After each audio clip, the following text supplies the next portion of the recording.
I don't really need to do much of an introduction to Andy Rouse. He's won so many international prizes. He's a world-renowned wildlife photographer, and he has recently become a huge advocate, stating that it's the bat's nuts of the new Olympus EM1 Mark III, thereby proving I have read your website recently. We're all absolutely, looking forward to seeing what you're going to show us, hearing what you're going to tell us. We're welcoming you to the Olympus family from us all. We've got a few questions that we'll come to later, but I think for now, the best thing that I can do is shut up and hand over to Andy, who's going to show us some pictures. He is willing to take a few questions as we go along, but then if there's a lot of questions, we'll sort of have a bit of a Q&A session at the end. So I'll stop there and over to you, Andy. Hello, everyone. Give me a wave. Oh, what a friendly bunch. Well, welcome to Zoom, which, as Andy said, we've all been forced to learn in the past few weeks. And I'm hosting my first Zoom conference on Saturday with 75 people to raise money for the NHS. So this is a bit of a trial by... so if it goes wrong, I apologise in advance. But Linda's finished her food. Is that nice, Linda? Good. The first thing that you learn when you're using Zoom is be careful of the windows that you have open. Because when I did a test at the weekend, I had a window open that I didn't want people to see, and everybody saw it. So you'll be pleased to know that's not going to happen now. What I thought I would do is I put together about 30-ish pictures that I like taken with the system. That each of which I've got something to say about each one. So I can tell you the story, tell you the tech, tell you the kit. Is that the kind of thing you like? Absolutely. As has been said before, we want to know how you're taking the pictures rather than all the pixel peeping stuff. Brilliant. All right. Well, look, I've been at Olympus now, an Olympus shooter for nearly a year. As you know, I was a Canon ambassador before that. And I've been using the Olympus system since, I think, late April last year, exclusively as well. I absolutely love it, as you know. I think we've won our first awards with it as well, which is something that we needed to do. And hopefully, I'm going to share some pictures. So shall I get going and share the screen and show some pictures? Yes, they said. Please. Stop waffling. Yep. Right, here we go. All right, so we're going into Photo Mechanic, which is the best photo loader that there is. And it's going to allow, you're going to go full screen. And I can only see a few of you on the screen. So Bill Dennis, can you give me a thumbs up? Can you see that? Graham? Henry? Okay, and I'm going to assume the rest of you can because I can't see. Andy, I assume you can see it as well, yeah? All right. This was the first picture that I took with the system. And I am renowned to be a really horrible person. When a camera company gives me a system, I will do everything I can to disprove the fact that it works, and I will destroy it. I expect it to be immersed in seawater. I expect it to survive the Andy Rouse, I don't care about you much, throwing on the ground technique. So the first night I went out, we did some cuckoos. And the first thing I had was a flying cuckoo. Literally, I just got the camera, just worked out what it was, hadn't set up any functions at all. And as you know, with many camera systems, you have to set up an awful lot of buttons to get the autofocus to work. The thing I liked about this thing is that it worked straight away. I selected, for my autofocus, I generally use 5 points. I call it a compass. So middle, north, south, east, and west, or whichever way around that is. I normally use that. I always use continuous. And I'd learnt to tone the CAF sensitivity down. So I think this was on 0. I hadn't turned it up. I like to shoot highly atmospheric. So when the cuckoo was flying, I was tracking it all the time. And it was amazing how fast the 1X and the 300 f4 locked onto this. Okay, it's amazing. And a lot of camera systems, I find you have to give them 2 or 3 seconds to get the lock on. The Olympus, if you can get it in the frame and get your finger over the button quick enough, it locks onto action amazingly fast. And hopefully going to show you some amazing action stuff I've got with it. But this is a very difficult track for a camera to go from, literally, I span around 180 degrees filming this cuckoo, 20 frames a second. Well, you know what it's like when you can shoot 20 frames a second, you do, even though that may not be the best thing. It's like a kid with a new toy, right? So I span round literally 270 degrees. The last part of the arc was the backlight that you see here.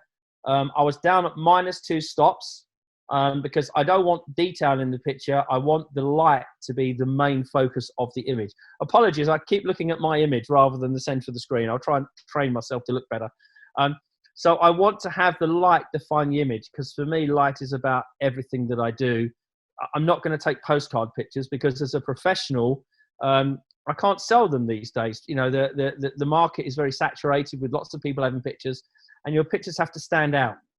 And so this cuckoo, anyway, I locked onto it straight away. In fact, I locked onto almost every picture I shot before this one. It was astounding. My best friend was standing next to me with his Canon 5D4 and locked onto approximately one of the pictures, and was particularly hacked off when I showed him all the pictures on the back of the viewfinder of the screen that I expected to be out of focus. I mean, it blew me away, right? I mean, I expected it to be not working at all. And you guys know this, but when you read this stuff about Olympus, a lot of people are very negative about it because they don't use it. And you all know that once you use it, you realize just how damn good it is.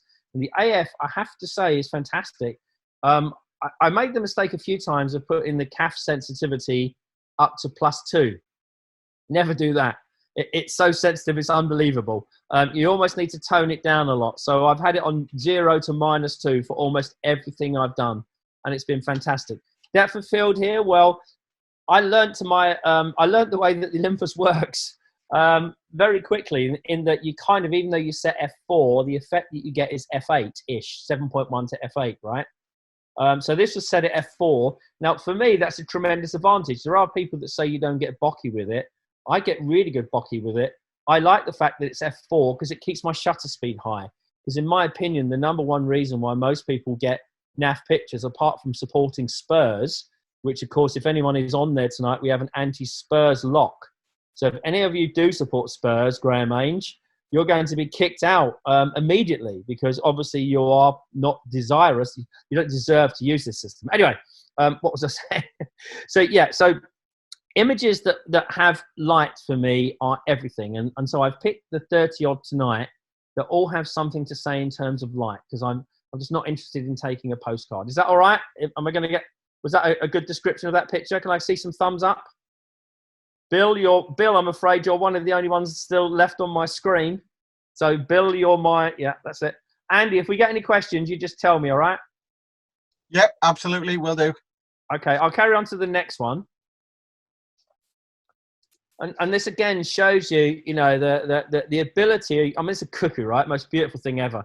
This is a cuckoo in this late light. And I want you to remember, this is the first time I'd ever used this camera. Hi, Graham. See you again. This is the first time I've ever used this camera. The light on it is astounding. But, of course, it's a temptation to over-process these images. And that back wing, you think, oh, I'll brighten that. Well, no, because it was in shadow from the front wing. You can just about see the dot in the bird's eye. It's the setting sun on a hill created this beautiful red effect. The hill behind was in shadow. That's why I got this lovely effect. And these images are razor sharp. Now, I can't crop my images to postage stamps and post them on social media. A lot of people do. I can't. My images have to be 50 megabytes on the longest side. That's about 4850 pixels on the longest side. That's what they have to be for my agency. The camera gives you 57.1 megabyte images. So both the M3 and the M1X, yeah, gives 57. So I've got a little bit of crop room in there. But if I do crop a lot, I have to re-expand up to 50 megabytes. And I find that they take it very, very well indeed. And I've not had a single client tell me, Andy, your images aren't good enough in terms of focus or anything else. They've said they're a load of crap and we're not going to buy them, but they've never said, oh, they're no good from a quality standpoint. So again here, similar kind of shutter speed, very high shutter speed, probably ISO 800. Since I'm down at -2, of course, that gives me 2 more stops at shutter speed at f4 too. So that would be about 2,000th of a second, something like that. And I'm a great believer that you can never have too much shutter speed. Yeah, forget about noise, forget about ISO, forget about all that kind of rubbish that you read. The one thing that you need to always have is a high shutter speed. And if you need to have a high ISO because of that, so be it. You can always remove the noise. You can't make the thing in focus. Okay, so anyway, that's one of my early ones. Let's go on to another one. This is probably the straightest shot that I'm going to show tonight. It was taken with my go-to, which is, of course, the 300 f4. I mean, I'm going to call it a 600, right? Because that's what it is on the system. To have a 600 that I can actually lift without feeling that I'm having a workout. You know, I mean, I used to be able to have my 500 and actually do a full workout with it when I was away. There you go, Mark. Well done, Mark. What's that? Oh, yeah, good man. Yeah, come on, let's have a bit of 600 love. Look, it's amazing. I don't know why everyone in the world doesn't use this, because it's amazing quality and we can carry it around. It's incredible. So this kind of shot was, obviously I do a lot of Fieldcraft. I have a lot of people that help me find things. Rich, I was out with Rich and Susie and we were watching these birds, blackbirds feeding in the tree, and it was amazing. They were taking these berries in. So I sat and waited, and I managed to get this one nicely in the clear again. I find that what you see is what you get aspect of the viewfinder. It's really good, but we all know the viewfinder is not as good as it could be. It's a little bit blue. It's a little bit slow. And we also know that the final image, sorry, Mark's going to fire a crossbow bolt at me now. But we know always that no, not you, Mark Thackeray from Olympus. We all know that the final image looks better than it ever does in the viewfinder. Do you all agree? Yeah, it always does, but I'll never say that outside of the forum. But I know that when I get the files on the machine, it's fantastic on the machine. I know that it's absolutely amazing on the machine. Here sits razor sharp. And again, I don't need to ever move the camera much above f4, because if I'm getting an effective depth of field of f8, then that's the most that I ever want. And here it's just right. You know, it's just showing that nice blackbird coming out of the tree. If you divide the picture in half, you'll see what the composition is all about. I want it looking into the dead space. I don't want to put the center line over the eye so it's looking out of the picture. I want it looking into the picture. And that's kind of a pro composition. That's how we do it. We try to have it having a positive message. Editors like that. And I think it's good for composition as well. I don't like the bottom left-hand corner there because it's free of berries. But the one thing I'm never going to do is go into Photoshop and add some, because for me, I'm a photographer, and I think if you do that, you're not a photographer. That's in my view anyway. All right, let's go on. Oh, does anyone look at my Wild Angle YouTube show, which has just started? Well, thank you very much, Bill. Well, you'll know that this was taken, this is on, I think, episode 2 or 3, and this was taken 10 days ago while on lockdown, because I'm actually not staying at my house right now because our house flooded early February. So we're staying at 2 farms where we're in complete lockdown. On one of the farms, we were out walking, we checked a barn, and inside that barn was a little owl. We watched it for a while, and then we worked out where it would come out in the morning. They came out. I was in the field with a bag hide over my head, and both of them came out to stare at the idiot in the middle of the field because it was a very strange shape. Of course, I walked out into the field with the bag hide on, which was a comedy if you could have watched it, because trying to walk with this and not fall over is amazing. So I walked out into the middle of the field with it on, sat there, had my, again, 300 on. I could have had the 1.4 and taken a closer image, but I didn't want to do that because it had that. I mean, what an amazing barn to have the date 1763, have all the lichen.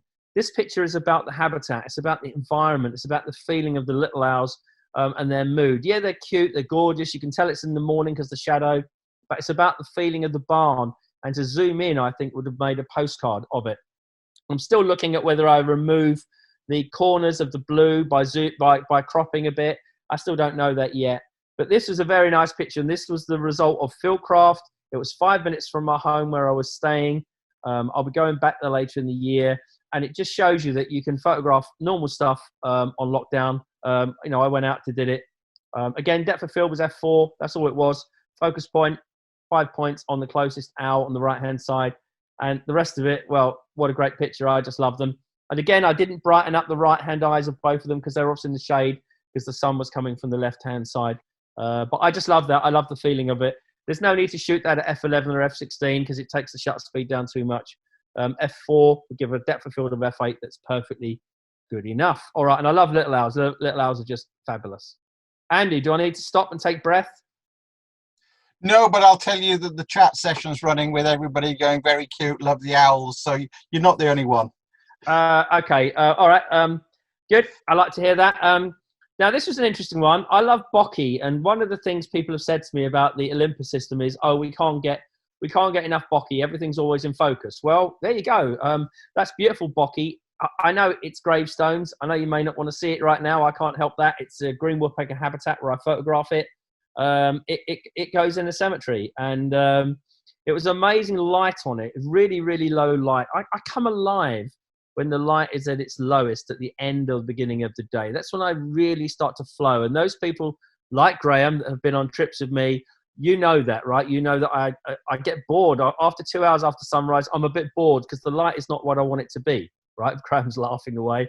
But I really switch on when the light is low and it's beautiful because it just makes the pictures shine. And for me, I'm very much a photographer that has to work with light. I do go out on cloudy days, but I do like low light, sunny days. And I love shooting into the light because it creates an effect. Had the light been over my shoulder and directly onto the front of the woodpecker, you'd have had a different kind of image. It wouldn't have been so moody and so mystical. And I think because the environment that it was in, it needs to be moody and mystical. The one thing I've got to do with this image is I've got to somehow tone down the name of the person on the grave because I don't think it's right that I put that out there with that person's name on it. So I'm going to have to blur that a little bit, change the name or do something with it just to make it, I think, just a bit more respectful. But again, I love that. I couldn't do anything about the composition. It was just the way it was. There was a great big marble plinth on one side, so I kind of had to think about what I was going to do. But what a beautiful picture of a green woodpecker anyway, and hopefully I'll get him on the grass next time I try. Okay, so this was, again, last week. And I have a fascination with black light. In other words, I have a fascination with light that I can darken so much that I remove it.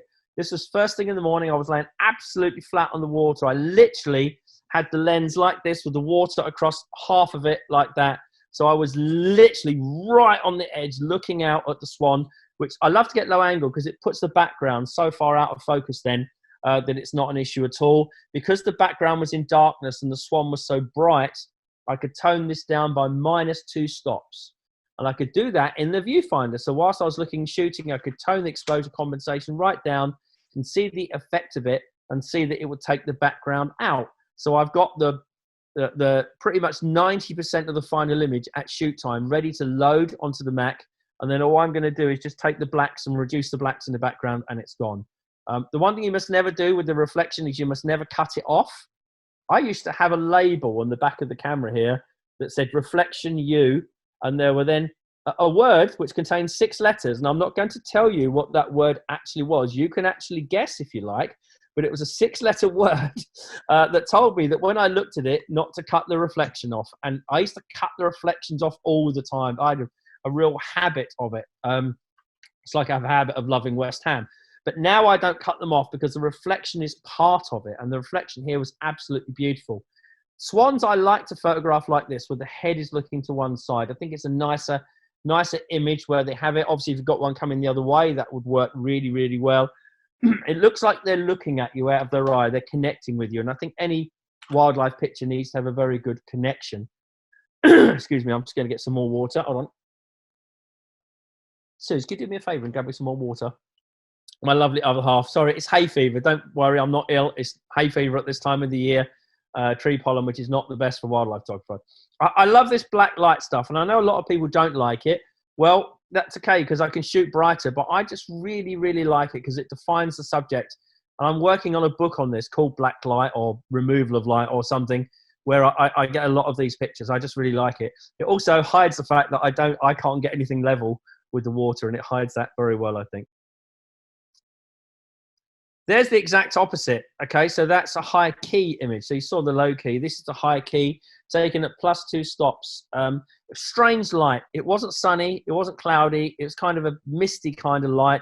I couldn't do anything with it. I really tried. So through the viewfinder, I was looking, really, really struggling. Too much detail on the water. The swan was too blue. And I thought, you know what? I'll overexpose it. So I dialed up the exposure compensation by, I think that's on +1.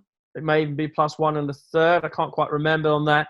But it's certainly high because what I want to do, I want to still retain some detail of the swan, but I want to have it blending almost into the water. And I think that's worked really well. I put a little bit of saturation on the beak just to make it stand out against the water, but that's all I've done in post. And it's got simple composition again. Divide it down the center. It's on the left, but it's swimming into the right. So that's why I put it slightly on the left, so it swims into dead space. I was going to crop it as a portrait when I shot it, but there was some rubbish on the water underneath, and there was a bit of rubbish on the water behind some floating sticks, and I thought it degraded from the image. So in the end, I did it as a landscape. And this was shot not with my 300. It was shot with my 40 to 150 2.8 with the 1.4 on. I love a zoom. And, you know, when I was a Nikon ambassador, it sounds like I've been everyone's ambassador in the whole world. I probably have. To be fair, I was only a Pentax ambassador because they took me on the biggest drink up I've ever had in my whole life at TPS, at the photography show. I went on one of the most epic drink ups with all of them because we sold £100,000 of medium format cameras after my presentations during the day on the Saturday. We went out to the top Indian restaurant. When we got picked up by the minibus, we had crates of beer on the floor. It was one of the most epic nights out I've had in my life. So there you go, Olympus. There's a message for you. But when I was a Nikon ambassador, I loved the 200 to 400, and Canon. You know, I went with the 200. The 200 to 400 there as well. So that was a big thing for me to have these kind of big telephoto zooms. And there's a big hint for you. No, nothing else said. Mark at this point is going like this. But anyway, I like to have a zoom, okay, and so to have the 40 to 150 with the 1.4, that gives me a 120 to 440 f4. It gives me a really nice bokeh effect as well. I like it, but I like the fact that when the swan is coming towards me, I can obviously use the zoom to keep the picture and the compositions I want it. Whereas when you've got the 300, you start to cut off its neck and its reflection. So I like that. I think it's a bit different and a bit more interesting. Andy, if I could just pop in there with a question that's come up. You showed a couple of things where you talked about exposure compensation down and exposure compensation up, and somebody has said, is that your preferred way of doing it, or have you tried the high key low key functions of the camera? Yeah, I'm not interested in. I understand the camera does. I'm the worst person ever to talk about a camera in some ways because I don't use any of the functions of it. I shoot the same way I did when I began photography as a pro 21 years ago, and because I don't think you should change if it works. So I shoot in aperture priority mode. I always have. I understand how that works. Occasionally I'll shoot in shutter priority mode and auto ISO sometimes, but really I'll shoot in AV and use. So I've got it on A. You can see it there. And I use the dial at the back for plus and minus here. That's how I've got it set up. I love the customization of Olympus, what you can do. But for me, I've not used those high low-key functions. But I did use some of the funky picture styles when I shot an abandoned mining town on Svalbard. And there were some really cool picture styles that came out brilliantly. But for me, I would rather do it as a photographer in camera and do it myself, if that answers your question. Somebody asked earlier on, do I use manual mode? I'm not a manual mode shooter. I never have, and I never will be. I understand for me how aperture mode works for me perfectly in my head, and that's what I always do. Okay, so I've never used manual mode in my whole life. All right? Yeah, that's great. No, that's ticked up quite a few of our questions, so thank you. And when I was at this, I was one of my other best friends, Jamie Peters from the Army. He's one of the Army's top photographers. And he only shoots in manual mode because that's how they're trained. They're trained to shoot that in the Army in manual mode, but I've never done that in my whole life. So, you know, I'm a great believer in what you're used to, you stick to. If it works, don't change it. Thanks. You know, it's a shame that when I had a perm, I decided that didn't work, so I had to change it, obviously. But we won't go into that. But I did live in Essex then.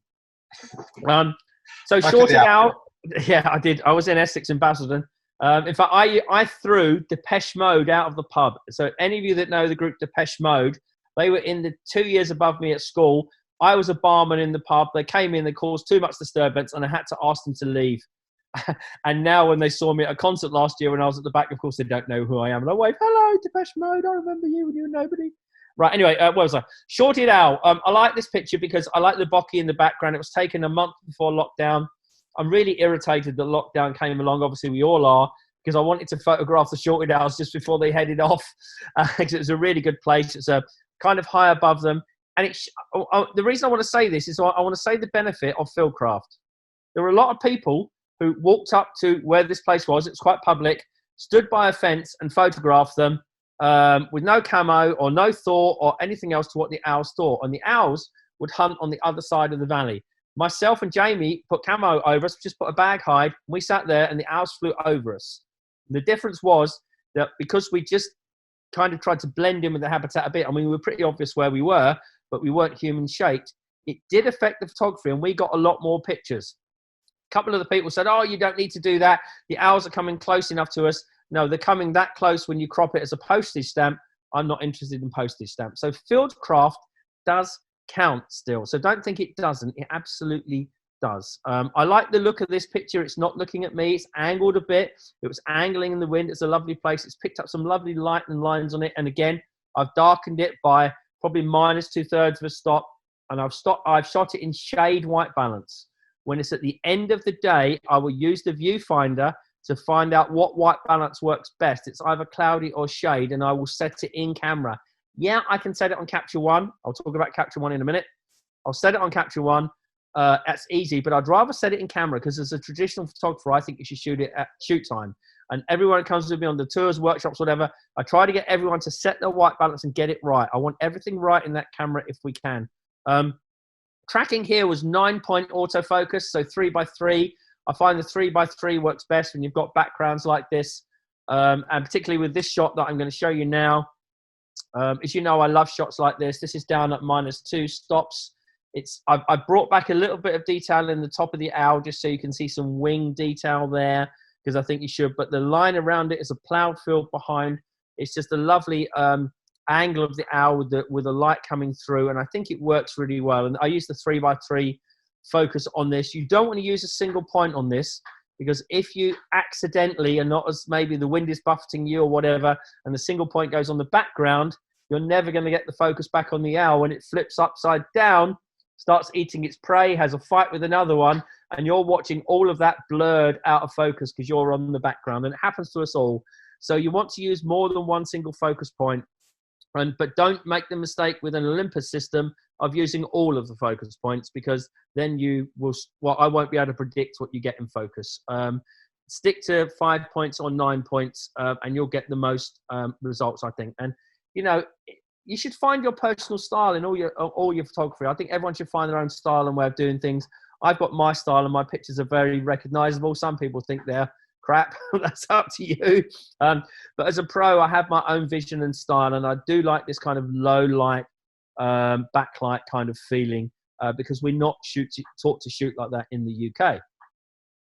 Some of you, I know, Bill, you said you looked at my wide angle show. If you look at my wide angle show on YouTube, last week I did a thing on shooting from cars. This was done on lockdown from my front garden here, by sitting in the car. The wren was on the wall. It's 2 wren territories singing to each other. I love this. To be able to go out with the Mark III and the 300, it's so light for putting on a beanbag, and it's so fast for doing stuff like this. It's just absolutely brilliant. This isn't a perfect wren picture. My agent loves it, but of course the wing is a bit blurred on the back, and you can't see the detail on the wing on the front. Such perfection doesn't matter anymore. It's a beautiful wren singing, and that's all what counts. And for me, that's good enough. But of course, I'm looking for a different style. Again, this is f4, high shutter speed, ISO 800, that kind of thing. I'm looking for the Rouse style. So that was shot in the morning. This one is shot in the evening. You can see here now the light is setting through the wings. The wren is coming to sing again. I don't know when it's going to come and sing. It comes and sings when it wants, normally when the competitive one is singing. But here it's lovely. It's got lovely backlight. But look at the imperfection, the mossy rock behind.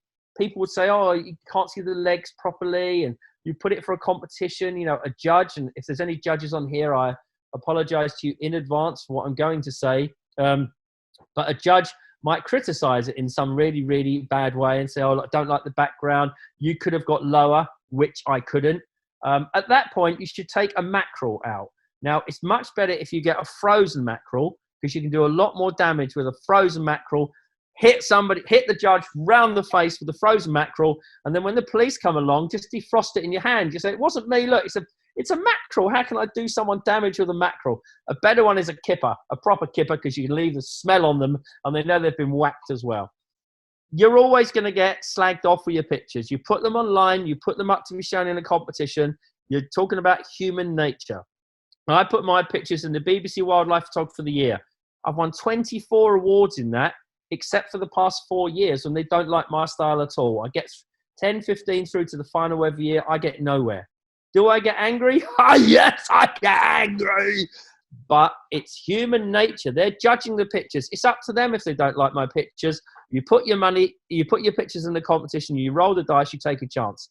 So don't worry if people slag off your work. As long as you like it and you're proud of it, that's what counts. Constructive criticism is good. Negative criticism is just one thing only, jealousy. Okay? And there's a simple way of dealing with jealousy in social media. It's called block. And don't be afraid of doing it. Surround yourself with positivity. Take positive criticism. Take positive feedback and learn from it. I do all of the time, mainly from my other half, who's cooking a very nice vegetable curry over here. But she helps me all the time become a better person. Okay, and look at some of the mistakes that I've made in the past. So you should always do that. All right. Now let's look at this one. This is what I like to do, okay? I love this pure backlight. It's within 2 minutes of the sun setting, okay? 2 minutes of the sun setting. The light coming across, it's just got a lovely simple line, minus 2 stops. The wren wasn't quite going for it. I think it had been singing to the other wren all day long. It was a bit knackered. It had its beak open a little bit, didn't quite have its wings open, but it's a really lovely atmospheric picture, and I love that. And I love this, you know, it's mostly done in camera. It was this combination as well. No, I just use a beanbag with a net on the car. If you want to see how it's done, have a look at the Wild Angle show. All right. Are we still all right so far? Okay, good. Andy, is everyone okay? Any questions coming up there? I'll just take a break. I think you're covering an awful lot. People have asked about. Have you tried? You talk about zooms. Have you tried the Panasonic 100 to 400, which quite a few of our members have got, or are you sticking with the Olympus ones? Yeah, I'm always going to stick with branded. I'm always going to stick with branded lenses. Always have, always will. Yeah, I mean, should Olympus bring out 100 to 400, then I will obviously try that because that will be a good range. And should Olympus bring out a 150 to 400 as well, I'm being very careful what I say, then obviously I'll try that because that'll be a very good range as well. So can we just leave the... Yeah, I think we all understand that comment. I can see a lot of smiles. Especially with Mark on there. The one thing I want to tell you all, and Mark won't mind me saying this, is that I am working very closely with Olympus, okay? So just so that you know, I do work very closely with Olympus UK. They're a great bunch. I will be testing new stuff. I was the second person, well, there were 2 of us in Europe that got the Mark III. So I got mine early, even though I didn't test it in the official capacity because I was too late in, if you like, to the family. But I was given the second one in Europe to take away and destroy, which I did, and feedback and et cetera, et cetera. So be assured that anything that comes along that's useful for wildlife, I'll be getting it to destroy and test. And if I give you the thumbs up, it means it's worth getting. Okay, if you don't see any comment from me about it, then you can draw your own conclusions about that. But so far, I've never seen, I mean, Olympus lenses are fantastic. Everything I've tested has been absolutely amazing. The quality, brilliant. And I'll talk to you a bit more about that as we go through. Is that all right? Is that okay, Andy? That's great. Thank you. Is everyone enjoying it, or are we losing people? No, they're still clicking upwards. We're up to 57 now, so Ooh. People coming in. Nearly my age. Right. This one was taken this year on a workshop. You know this one, Graham. He's sitting back, smiling. Graham there. Golden Eagle, absolutely beautiful. I've wanted to do this for so long, and it came to fruition in Finland. It was horrible weather. It was nice weather during the day, and it got progressively darker. The Eagle came in at the end of the day. ISO 1600 on this, F4 on the 300, obviously. The autofocus tracking was great. I literally had seconds to get, not even seconds to lock on. It had to lock on pretty quickly and then hold it. And the thing was that no one else could shoot apart from myself and Graham because we had Olympus silent shutters, didn't we? Yep, we did, Graham. We had silent drives, okay? 20 frame, I limited 20 frames a second, but we had silent drives. No one else who didn't have a silent drive could shoot at all. It was fantastic. So we could shoot with our systems. we could get these pictures of them coming in. The autofocus locked on all the way in. It was absolutely brilliant. It did a really good job of this. And in low light, you know, everyone says, oh, the Olympus isn't very good in low light. No camera's any good in low light. The Olympus is as good as anything else. You know, if you're shooting in ISO 6400 or 12,800 light, then the picture is crap anyway. It really is, because you're shooting in no light. I shot some wolves this year, you'll see in a minute, in the middle of the night when the sun wasn't up. I shot ISO 12,800. There's no light. The pictures are going to be dire anyway because then there's no light to define them. So it doesn't matter what system you shoot with. I think it's a mindset that we have to get. Anyway, there's a nice eagle. That was 2,000th of a second, by the way, to stop the motion. I just love that. I think that's cool.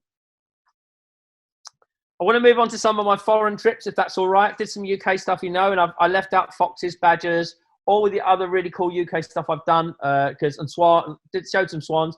I'll show that another time. But of course, it's made a massive difference what I shoot with abroad, because this is my 600 with my 1X. I will be shooting with a massive 500, you know, trying to handhold this. I'm not the strongest. I've got good technique. It's made a huge difference to what I shoot. And the people that look at this, the nicest thing about this is when I go and shoot my tigers, which I do 5-6 weeks a year, I'm anonymous. I don't want people to look at my lens and think, oh, look at him, he's great. I've had people come along, they just want to be seen with their big lenses, they've got all they just want to be seen. I don't want to be seen, I want to be invisible. I don't want people to look at me, and the nice thing is people don't look at me anymore when I'm shooting. Right, let's start off. This was shot a couple of months ago, a tiger. This is dark to light transition. I love dark to light transition. A tiger is walking along a forest track in the dark. It's got shafts of sunlight because it's the end of the day. It's walking for a shaft of sunlight that gives me the opportunity, there's so much light on it, to darken the exposure down by -2 stops at least, take the background out and get this dark to light transition. Now, it takes a little bit of work post-processing as well to get the background a bit darker there. And what I did, there's a couple of leaves over the body. I've just darkened them off a little bit because they were catching the light a little bit. But that's all I do to this. I like this dark to light transition. And it's shot in the wild properly as it should be. But it's only got certain tracks where the tigers walk that we get this. And if any of you want to come on tiger safaris with me, we are doing lots in the next year. I promise you we are. We're doing loads of them. And we will get out of this. You remember the Queen? What a great speech that was by the Queen, wasn't it? We will meet again. Absolutely fantastic. It is true. We will come out of this. I love tigers, and I really, really do. This is one I've only just started showing on social media. It's taken with the Mark III, and it's taken with the 50, one of the wide angles. It's either the 12-100 or 12-40. I'm not sure what. I had it on the camera. We were sat, I positioned the vehicle for the clients. The tigers were going to walk right along the edge of the lake, right next to us. I know I've seen this 100 times. It's happening. I began to realize I just set up the wide angle because I thought, oh, do you know what? They'll walk there. It'll be a lovely wide angle. The sky's a bit pants, but it'll be nice. So what I'll do, I'll just pick a high ISO because you never know what's going to happen. So by chance, I picked ISO 1600, f4, and I moved the focus points down to the front of the lake where I thought I think the tigers might walk, just in case, because I intended to lean over the side of the vehicle and try and take a super wide angle. Just as I did that, the tigers ran in front of me, and they ran through the water. I had to hold the camera out, and I just fired it by just holding the camera out and sprayed it. I had no chance to check the focus. I had no time to do anything. I had to rely on the fact that everything I had was set. And wow, this was the best one of the lot. I've straightened it a little bit. Not a lot, but a little bit. But this was taken without actually looking through the viewfinder. So I had to rely on the Olympus focus. I had to rely on that I got everything exactly right. And this shows you the benefit of always being prepared and always having a high shutter speed with a high ISO and always being ready for the unexpected. I've entered it into all the competitions and it's come nowhere. I thought it would have come somewhere because it's a tiger running. It's a tiger doing something which tigers never do. They sleep all of the time. They just don't do anything. Well, this is a tiger doing something. Anyway, I like taking it. I hope you like that picture too. That's a rare one to see. A simple image, right? I took 3 versions of this male tiger. I'm just doing a story on him for the Wild Angle episode 5, which will be up this Thursday night. And I don't like to shoot with one camera and 3 lenses. I don't think you should do that because you're forever thinking about changing lenses and I've got to put another lens on and which lens should I have? And then well, if you were using not Olympus, you'd be worried about putting dust on your sensor. I can tell you, hand on my heart, I never know, as a vampire, I've got 2 and it's kind of, well, on both sides, whichever heart side it is, I haven't had any dust spots on my sensor in a year. Mark, what side's yours on, Mark? You're stripping for me, I can see there. Look, I've never had any dust spots in a year. Not one dust spot on my sensor. I have pictures with my unmentionable old system where I can't use the videos because they're so full of dust spots. It's unbelievable, right? It's just been amazing. Now, I use 3 cameras and 3 lenses at once. So for this one, I had the 40 to 150, the one that you see now. Depth of field was f4 as usual. I also had the 300 on the Mark III and I had a wide angle as well. And I shot 3 different kinds of pictures with it rather than changing lenses. And I'd much rather do that. And I will encourage you to invest in having 3 different systems, okay? This is the 300 with a 1.4. I won't use a 2 times converter. In my view, my honest view, a 2 times converter is best used on a croquet game as the ball. It's best used if you hit a 2 times converter with the mallet, and then you won't be tempted to use the 2 times converter on your camera. I don't like any. Canon, Nikon, Olympus, the S word, whatever one you want. I've never liked any of them. I think you use a 1.4 and then you crop because you want to use the optics, in my opinion. I think 2 times you're just going through too much. It reduces the shutter speed too much because it reduces the aperture too much. So I would just stick with a 1.4. Sorry, Olympus, but that's just me. I'd just rather use a 1.4 for everything I do. The 1.4 is great. And then crop the rest. I'm just not into a 2 times. You can see here the focus was on the right-hand tiger. They don't really look at you, tigers. This is about the best look you're ever going to get. The focus on the right hand between the eyes there. Depth of field, well, if I'm using, of course, the 1.4 on the 300, it would be 5.6. I will always shoot it a little bit more because I believe with all converters, you should shoot at least half a stop more for sharpness, laws of physics, or even a stop more. So I think I shot this at f8. You can see the back one isn't in focus. I don't care. It's not meant to be in focus, okay? It's not meant to be in focus at all. It's an impression of a tiger, and you can see it's clearly there looking at me. A lovely wall there. Look at that. This wall that they're sitting on used to be these amazing 400-year-old crumbly bricks. It was incredible. And then the forest minister came round in the Jeep a few years ago and decided it looked horrible, and they put alabaster all the way around the whole monument. It was like, oh, how could you ruin a perfectly good tiger thing? Any questions? Andy, how are we doing? Oh, sorry, I'm muting myself. No, we're doing very well. And in fact, some of the questions, like somebody asked if you use the ×2. So we're cracking through quite a few of the questions as you go. So that was probably Mark at Olympus. No, it wasn't Joanna, I think. But anyway, yeah, no, okay, we're doing. Well, we've probably got 5 or 10 more minutes of images, and that's it. Okay. Yep. Yep. So this tiger again. I think when you're photographing wildlife, you're going to try and look for a pose. You're going to try and look for something interesting. This tiger, he's kind of got his paw up. This is a pie. He's got his paw up. He's looking at something. He's clearly interested in something. He's got that lovely curving path behind. Taken with a 40 to 150 again. Probably taken at 2.8 because, of course, that would give like a 5.6 result, which I like. Darkened down, maybe -1 stop. Mainly because when you've got raking light, it can pick up the white of the tiger and really burn the highlights out. Something you do have to be careful with on all the Olympus cameras. But you can see it in the viewfinder easy enough. Pour forward, lovely leading composition, shade white balance. Boom, it works good. Give it some nice space, I think. Here's a similar tiger image, but coming through the dappled light in the forest. This is one of the things you have to resist the temptation to brighten everything. A lot of people, they won't be able to do these images because I've noticed, because I have to almost physically stop them. When I mentor people, I come and teach them Photoshop, I have to stop them using their hand. Oh, I'll brighten it. No, don't brighten it. It's meant to be dark. It's meant to be slightly mysterious. That's what it is. It's a tiger walking through a dappled forest. You can see those lovely patterns on the tiger. of the twigs. Well, that's what gives the tiger the camouflage. And for me as a commercial wildlife photographer, I want to get the camouflage. I want to show tigers in the best light, because these pictures are used for all kinds of things throughout the world, and I need them used.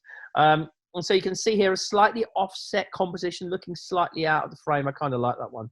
Right. Similar. Why have I chosen this one? Because it's got the lovely swirl of the tail. Look at that. The background was a little bit bright, so I've darkened it a bit. The tiger is just catching the edge of the light, and you can just see the eyes there, just got dots in it. But below the tiger, you can't see the legs or anything. Normally, I might think not to use that because you can't see the bottom of the tiger there. But with the light on the face and the tail, I think it's just a nice image taken. All right, where are we? This is my favorite image of the last trip. This is with the 12 to 40, I believe. Really great lens. I know it wasn't. No, 7 to 14. Apologies, 7 to 14. I love this. Look at having this grass in the foreground, leading in to the tiger with all that lovely background. Any Muppet can pick up a big lens and shoot and get a headshot. It says nothing about your photography. And if you put a headshot on your wall, right behind me, you get bored looking at it after a day. This kind of picture you put on your wall and you can show to people, and it's nicer. You're going to go for a competition. If you're going to go for an ARPS, LRPS, FRPS, whatever RPS you want to go for, I don't know. I don't have a single one of them. I'm no RPS. But whatever you want to go for, if you have these kind of landscape pictures, they really do show a lot more about you, and you can put these on your wall. The temptation is always to pick up the big lens. I don't. That's why I have 3 cameras and 3 lenses. So it's always there, the wide angle, so I can always pick it up. Joe Cornish, we all know Joe Cornish, wild landscape photographer. You know, he uses a big wooden camera, I would call it. I call him 2 rocks in focus 5 miles apart, because that's what he does. He does 2 rocks in focus 5 miles apart. That's what he does. He taught me, look at the corners of the picture and make sure the corners are 100% got something in them and something interesting. So I did that here a little bit, and then I tidied up on the Mac. And that's my favorite picture I shot on that trip, because it's just very, very different. All right, so here's the final set of pictures of polar bears. Who likes polar bears? Come on, few of you must. Yeah, good. You can see there, I thought you might like that picture. So the guy next to me is shooting with a 500 with a 1.4, and he can't hold it because it's too big. In fact, no, that's a 600 with a 1.4. It's too big, he can't hold it. All behind me, there were 500s, and I'm shooting there with, well, the equivalent of 500, 440 mil. Actually, no, no, that's right, that's the 600. So I'm shooting with 600, but look at how easy it is for me to keep it still. With the 7 stops of stabilization on a bouncy, believe it or not, we were bouncing a lot because people are getting excited and jumping around.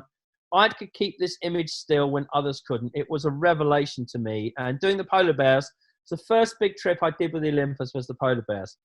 Earlier on, somebody said, do you do in-camera? Do you use the in-camera functions? This is the HDR function in camera, and I think it's HDR2, where it does 4 images of a greater contrast and then combines them into one JPEG. So this was a spectacular sunset. I climbed the crow's nest, which is a fantastic place on the ship. Absolutely amazing to look down on this lovely setting sun on the ice. We were mooring in here for the night with the ship before going to the ice the next day. It was so spectacular. I had no filters on me whatsoever. So I tried this HDR combination. Wow, it came out amazingly in the camera. Yeah, I know there's a delay when it writes it. It does benefit if you get the fastest cards, get UHS-2 cards, get the best ones that you can afford. I know they're expensive. I buy 64 gig ones. They just work great. But this, you know, for a landscape Muppet, which I am, a complete Muppet, that camera allows me to take pictures that I couldn't dream of taking. So nice image there. Well done, camera. I love the fisheye. Fisheye is an immense piece of kit. 8mm fisheye. I use it a lot, especially to show top of the world here. I came up with the top of the world concept years ago when I shot my Nikon that did quite well in the competition.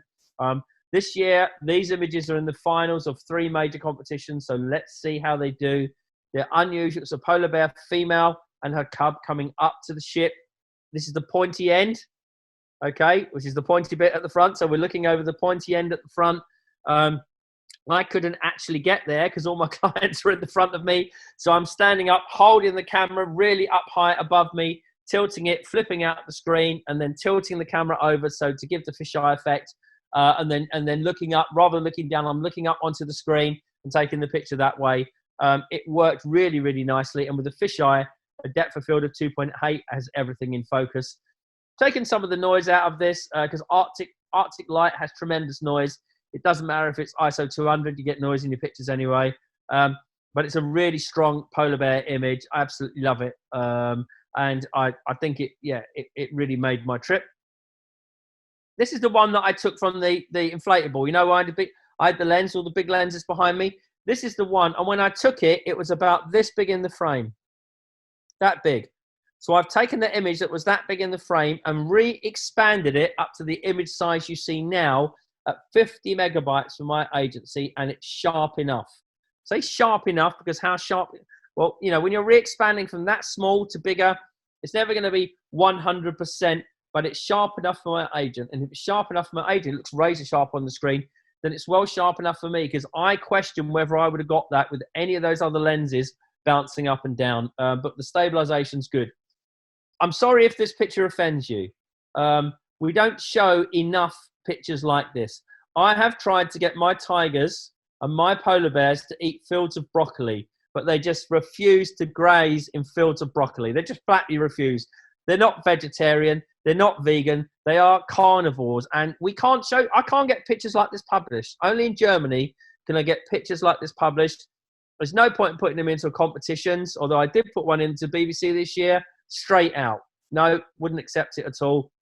It's even though it's perfectly composed, if you notice the composition, look at the way the intestine leads from the bottom right-hand corner out into the frame. It's perfectly composed. But these kind of pictures, you know, people don't like them, but I like them because they're reality. The bear was underneath the ship, so again, I had the wide angle.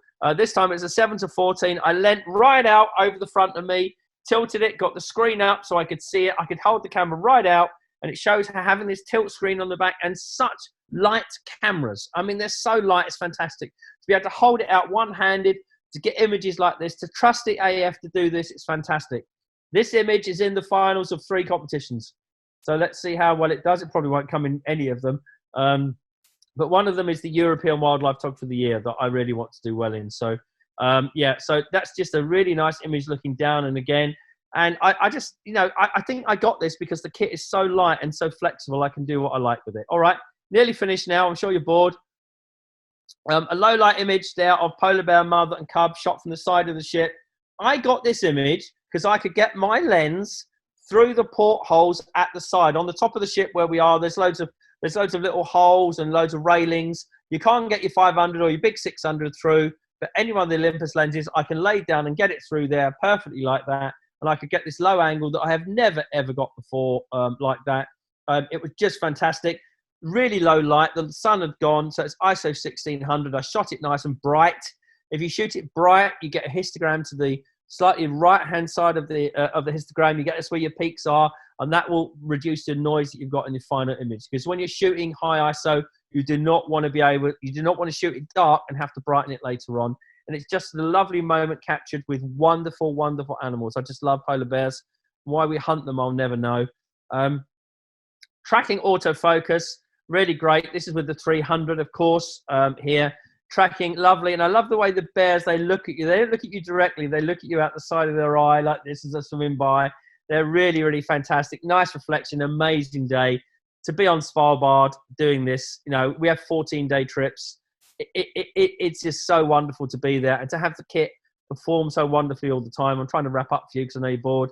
I started to use a monopod quite a bit to put the camera down the side of the ship. And it just meant I had to trigger it remotely and guess where trust the autofocus and guess. Well, that's what happened here. I've given this a bit of a Fox's Glacier mint process. So when I processed it, the sky was a bit bland. So I've darkened the sky a little bit, and I've given it a little bit of a misty, moody feel around it. And I think you should do that. You should treat every image as being a little bit different, and you should only it's not how you shoot it. You only show the image when you're finished with it in your mind, and you need to sit back and think about it. I've seen too many people in my life just get a picture and start moving all the sliders on Lightroom. No, you find the picture that you like, and you sit back and you think, right, what am I going to do with that? What's the journey that I want to take? And this is the journey that I wanted to take.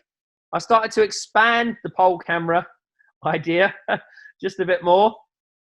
This is the 7-14, yeah, on the pole camera when the polar bear was going to actually eat the camera. So, so yeah, it had to be pulled up pretty quickly. You can see he's got a footprint in front of him there, so he'd already come to have a look. It was very good, actually. They didn't take it, but I wanted to see how it worked. It breaks every rule of composition there is. The background goes across the back of the bear.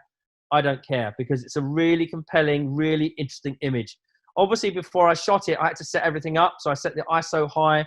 The depth of field was very high, f11, because I didn't know where the focus was going to be. I set it on, I think, 9 points, but I don't know if it's going to focus on the foot or the back or wherever. So I have a nice depth of field for that, and it's just a great image. I just love it. Obviously, I shot it landscape. Oh, sorry, I've got that in twice. Shot some beautiful birds in flight. That ivory gull, it's in the finals of the bird photography year, so let's see how that goes as well. But look at the lovely light on it, and the tracking of the AF, of the Olympus, in low light. I just love it. I trust it completely. It can pick up anything I want to. It's a fantastic tool for doing this. The detail on the inside of the gull was there as well, but I didn't bring it up because it's slightly backlit. And yeah, it cuts the horizon again. Well, the only person that can say anything against that is someone who's jealous or a judge. And remember, hit the judge with the frozen mackerel and they won't say it again. Where are we? Okay, so this wolf, this is a dream of mine to shoot wolves. The only reason I was allowed to do this, because I had a silent drive on the camera. It's a filmmaker's hide for people that have got movie cameras that are silent. They've never allowed stills photographers in before. We were allowed in because we had silent cameras. Myself and Olympus ambassador from Finland, Jari Peltomäki, who's been really great at getting me into the system. In the middle of the night, this wolf came up, at, just literally the sun had come off the horizon. I love the raking light for the forest. I shot it at -3. I love the way that the kind of the wolf there is very small in the frame. I just love it like that. The way it's looking back across the trees, you can just see the light.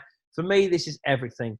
Silent shutter makes this work. Of course, you can't move the lens. If you're pointing there and the wolf is over there, you can't do that. So you've got to have some fieldcraft. It took me 5 minutes to get my lens moved in time, because you can't risk the front of the lens picking up the glare of the sun and shining it on the wolf. So you have to do this with a lot of patience. I was still in that hide for 18 hours of a time. You see me move a lot. When I'm doing wildlife, I don't move ever. 18 hours you can't move, because that wolf could be behind the hide listening to you. It could be behind the hide listening to you open your packet of crisps. So even when you're packing your food to take into the hide, you have to pack it in something that opens soundlessly. You have to have your water in a bottle that glugs soundlessly. In the end, you just realize that whiskey is the best way forward. So there you go. So I hope you enjoyed that wolf.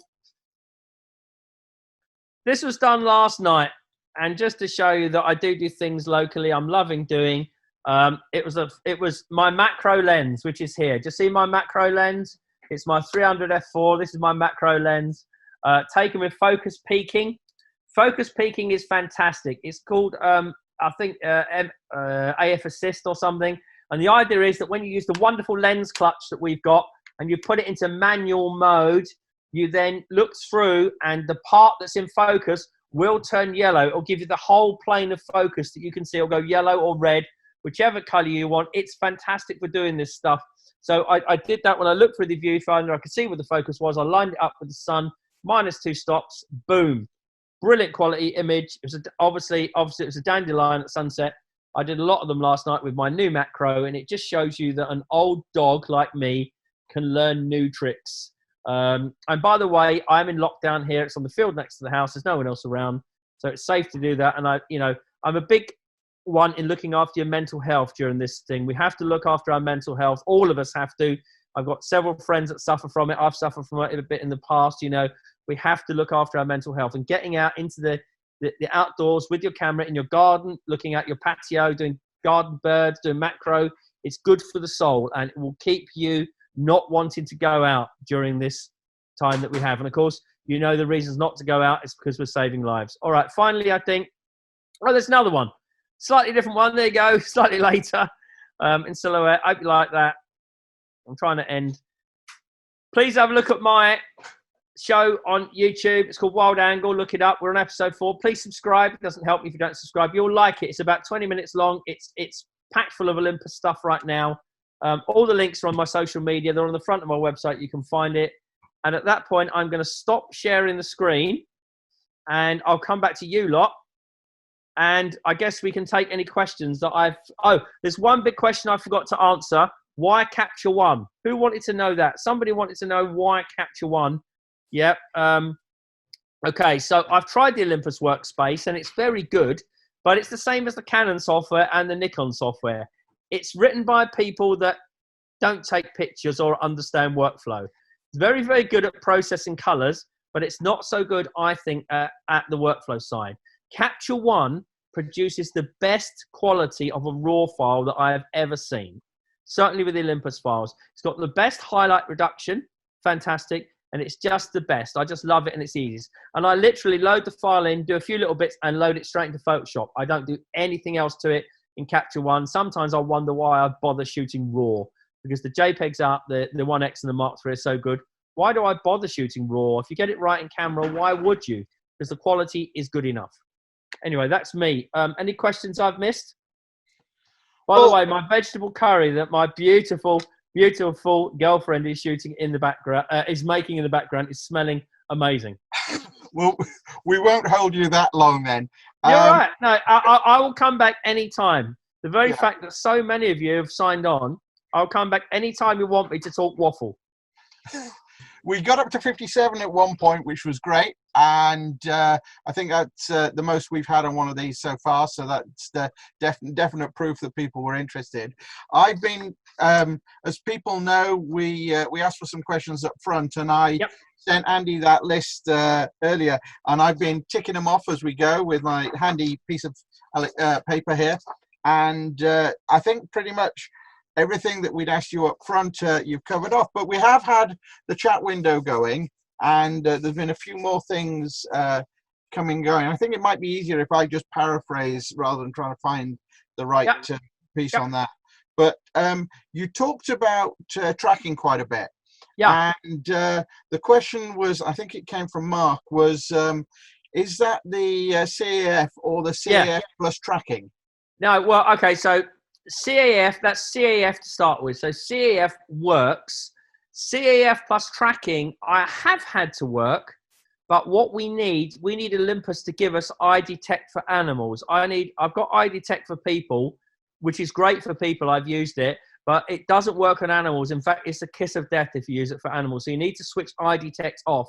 But if we can have eye detect focus on animals, and myself and a couple of people have been requesting this, and I know Olympus have passed them on. The good thing for you guys is that someone like me is here now being a right pain in the backside and passing this stuff on. And I will tell you that these guys from Olympus, they listen. They absolutely listen to us in the UK. They're brilliant. And not just because Mark's on, the whole team listen. And I know them all because I've been out on the Rouse with them a few times. They really care about what we think. And they pass this stuff back to the developers. I will tell you that they do.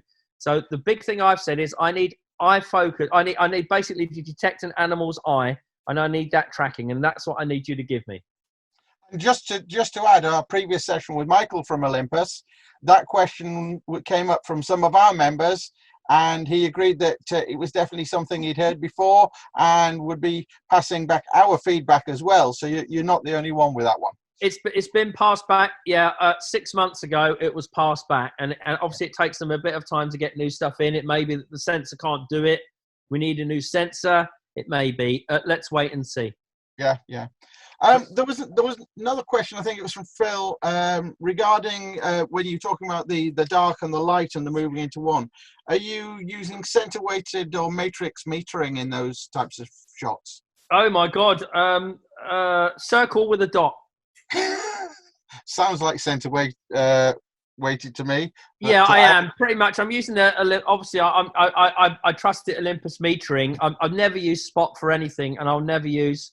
I've tried to use evaluative as much as I can. I think evaluative on the Canon is circle with a dot, and that's what I think it is on here. But if you want, I will just sign on to my. Hold on, I will tell you now live.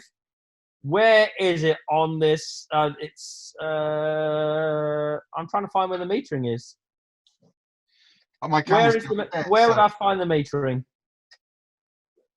Shows you how much I actually even bother to look. Oh, ESP. No, I'm using ESP quite a lot. There you go. Yeah, ESP quite a lot. Right, excellent. I think Mark, was it, or Mick, asked, do you use the Pro Capture function? Is that something that... Yeah, I had some pictures in and I took them out because I thought you might want to do that another time. I'm doing a project now on bees and I'm going to be using Pro Capture on that. So maybe you want me to come back and have a chat sometime, but I had some really great cuckoos coming. It's a question of, I've not found the right situation to use it in yet for everything I've shot. Okay. But the second I do use it because it's fantastic. The trick is not to use it at 60 frames a second, maximize it at 30, and don't expect miracles. You've got to get everything parallel and everything right for it to work. Yeah. So I will try this thing on the bees and I will try and come back to you and tell you a bit more about what I've done with it. Well, I'm just going to say to the team there, anyone who'd like Andy to come back and talk to us again, thumbs up. Yeah, definitely. We'll take you up on that. It's like I'm with the family. I've been made very welcome being an Olympus photographer. And I want to say thank you to everyone because when I was a Canon photographer, you know, there were lots of Canon photographers that just want to slag you off and be horrible to you. But of all the Olympus photographers I've met, I've never met a nasty one yet. Everyone's been really friendly and really nice when we've done our Olympus days, even when I'm doing my Olympus post. So thank you very much for the support. It's really, really appreciated. And it helps the family grow. And I am helping the family grow. We've got a lot of people have come over to Olympus. They've looked at what I've done. That's what my job is, I guess, to be an evangelist. And it's such a happy club. It's unbelievable. Oh, we appreciate that because I think that's what we try to do on this group as well. So. In fact, can I tell you one funny story quickly? You remember when I was first using the camera and none of you knew I was testing Olympus? Everyone thought I was testing the new Canon that was going to come out. And so the ambassador from Finland wrote to me and said, I see you're testing the new Canon camera that I'm testing as well. What do you think about it? And I wrote back to him and I said, thanks for telling me about the new camera. Actually, I'm testing the Olympus. And he said to me, yet another member of the happy Olympus family. There you go. That says all of it. Excellent, excellent. Picking out another one that's come up on the chat. You talk about high ISO. What do you consider to be your limits? Well, if I need a picture, I don't consider any limit. I consider the picture that I need. So if I need a high shutter speed and absolutely no light, then I'll take 12,000. But 3,200 is where I kind of want to be. And I have no reason to go above that. I've shot wolves at 6,400. If there's no light, you're going to get noise. But I've got brilliant software to remove the noise called Topaz Denoise AI, which is fantastic if I need to remove some of it. But for me, noise is detail. Noise is grain. I don't want a plastic image that hasn't got any feeling and any structure in it. So I like some noise and I like some detail. Okay, you'll be here to hear that's the last of the techie questions that I picked up from the chat. The other ones which really come in people would love to hear, maybe this is another session, about your safari practicalities, how they work, you know, the types of ships you go on, and whether the animals really frighten you at times. Next week. So, seriously, if you want me to come and talk about that, I'll come on again because it's a big one. I can put some more pictures together and we can have a chat. Submit the questions beforehand, though, so I know what pictures to put up, because that would be really useful if you do that to me. It would be really, really good. I will say to you all, if you don't follow me on social, Instagram, Wildman Rouse is the place to go. If you could subscribe to me on YouTube, it would be really useful. So have a look on there. It'd be really, really good where the Wild Angle shows. But I will willingly come back next week if you want me to. Happy to do it. Definitely, we'll take you up on it. I'll have a chat offline with Ian Burley because I know he's looking at some other speakers. It might be a week or two. It could be look, we're off for the next month. Don't think we're on lockdown until the end of this month. Forget that. We're on lockdown longer. Okay, so we need to be. I mean, you look at me. I want to travel. I've got tours. I've got people desperate to travel with me. We've just cancelled the India tour that we were on. Galapagos looks like it's going to not go next month. The first one we think is going to go is Jaguars in August. And then we've got our Tiger tours, which start in November. We've got a lot of clients that are in limbo right now. So we're all desperate to carry on, but only when we're safe. Yeah, okay. well, Can I just get a word in edgeways? Thank you so much, Andy and Andy. You've both done a fantastic job. We actually had some pretty frightening technical problems right at the beginning, but the session held together, and I just wanted to get my thanks in, and we'd love to have you back. And where I'll start working with, as I said, our Andy. You're both our Andys, but Andy K to manage your next appearance on the e-group chat. So thank you so much, and I hope you really enjoy your curry. Well, I've just seen the chat, so I just said thank you to everyone. Sorry, I didn't, because I'm an idiot with Zoom. I didn't see the chat. So hello everyone, and thank you very much, guys. You've done a great job, Andy and Ian. Thanks for getting me along here and being so cool with getting it all set up. They've done a really great job behind the scenes. And thanks all of you for smiling and occasionally laughing at my jokes. And I'm sorry that a couple of you, Graham, Henry and Bill, have been in the front line on the front screen the whole time. The rest of you have been able to hide. But I've seen some of you, like Francesca's been walking around her house. I've seen Linda thinking about dessert. I've seen a few of you on there. So, Jeremy's in his garden. So there you go. So very nice. Thanks to all, and thanks for being so cool. Okay. thank you. Andy. Great And stuff. subscribe to his channels. We agree with that. Thank you. Cheerio. We'll see you again Bye, soon. Andy. Bye, Andy Mortimer. Ta-da. Bye. Bye-bye. Bye. Everyone's flicking off now.